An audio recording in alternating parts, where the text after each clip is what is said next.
Hi, I'm Carl Azus for CNN 10, and we're kicking off our last week of the season. After this Friday, we'll be off the air and scheduled to return on August 14th.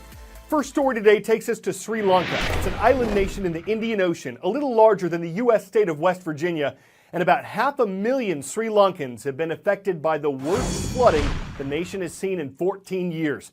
It was brought on by the monsoon rains, which typically hit in May, but this year's rains were heavier than usual, and they came after 2 months of drought. The resulting floods have killed more than 160 people. Around 100 others are still missing, and Sri Lankan authorities expect the number of deaths to rise as the rains continue. It's not just flooding. Landslides have occurred across the country. Some have blocked roads, and officials have warned the people who've been stranded about the possibility of crocodile attacks. In addition to the Red Cross, the neighboring country of India has sent ships, divers, and medical teams. Other countries are also sending aid, as many Sri Lankans have lost everything they had.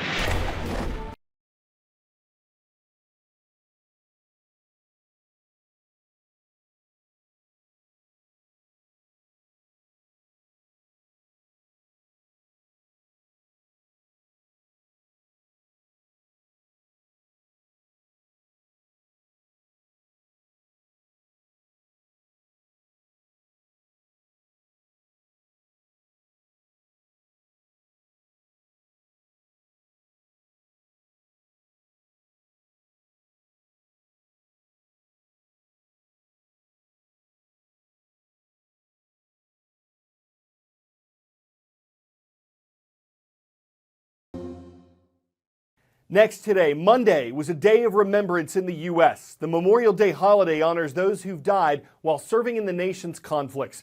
The tradition began during the U.S. Civil War. It was originally known as Decoration Day because it's when mourners decorated the graves of those who'd been killed. After World War I, the name was changed to Memorial Day. And now, on the last Monday in May, it's marked with parades, public events, speeches, and church services nationwide. As part of the tradition, the U.S. President lays a wreath at the Tomb of the Unknowns at Arlington National Cemetery. We only hope that every day we can prove worthy, not only of their sacrifice and service, but of the sacrifice made by the families and loved ones they left behind.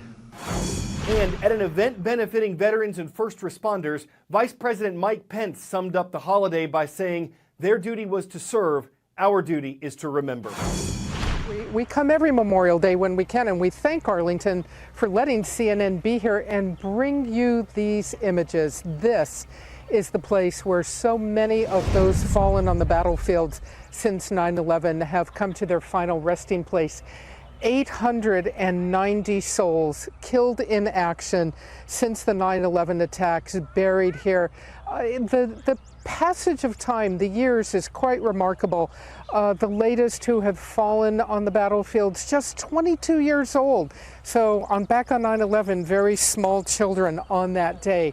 Here today, we see what we have seen every year we have been here. Families, parents, grandparents, small children, battle buddies. They come, they pause, they pay their respects. And of course, this is going on at cemeteries in towns and cities all across this country today as people remember those who serve. It is here, though, that it becomes a national moment. So many of those who are buried here fell in places that have become part of the national conversation, places like Fallujah, Ramadi, Diyala province in Iraq, in Afghanistan, places like Kandahar, and if you'll permit me, a special shout out to some of those who fought in the Korangal Valley of Afghanistan. They're good buddies. So this is a very special place. It's very meaningful. We have seen the same families in some cases year after year. We've watched their children grow up. Many of them have come up to me this morning for a bit of a chat. What these families want is what military families want across this country. They just want to make sure they are never forgotten.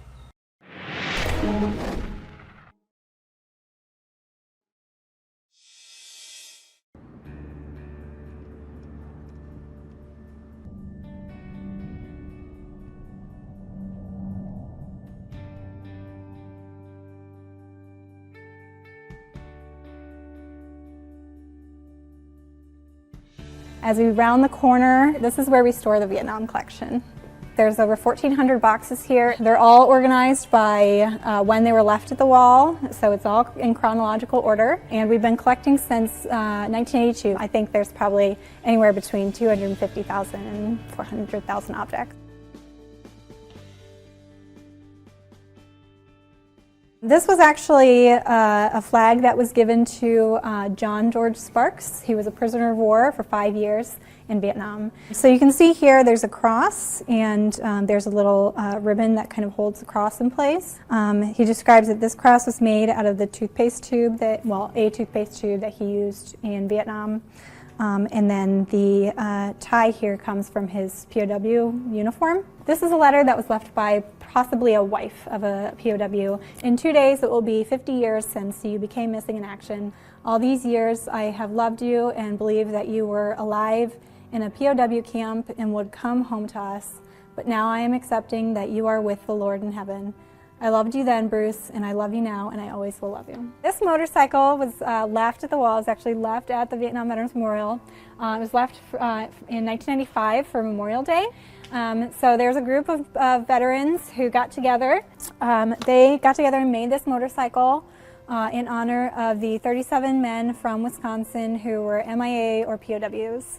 This is a retired plate in Wisconsin, so no one else can put this on their motorcycle. It's not to be ridden on until all 37 are accounted for.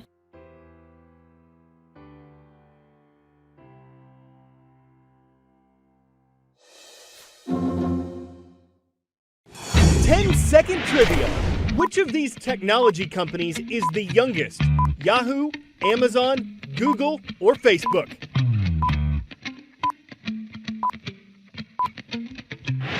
These companies are listed from the oldest to the youngest. Facebook was founded the most recently in 2004.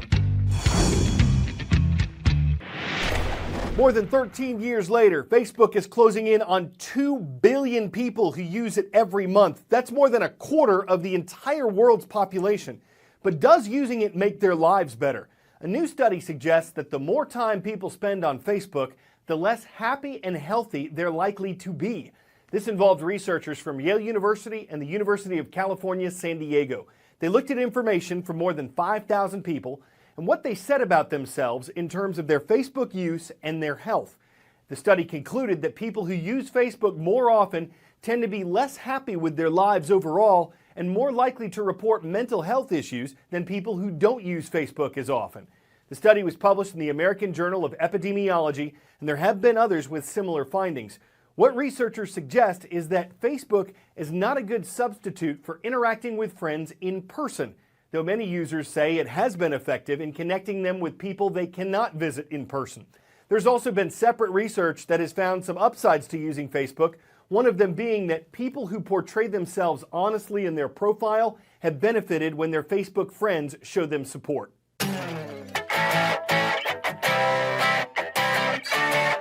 Any vending machine can drop chips, sodas, or candy bars. Where's the red meat? Greek brat with feta and olives, a bratwurst with ground rice, tomato, basil, Parmesan brat. Here it is. This butcher shop in Wisconsin couldn't keep up with customer demand, so it brought in a machine to help dispense meat. The owner says everything's fresh, and it's not just brats and bacon you can buy here. Seasonings and even potato salad are waiting for that special, hungry customer. Now, those who want to see their steak carved might butcher this idea, and no vegetarian's going to defend it. But if you're looking for a meat idea on how to meet the meaty needs of the most uncompromising meatheads, with this, you'll never need to ask, where's the beef? I'm Carl Azus. This is CNN 10.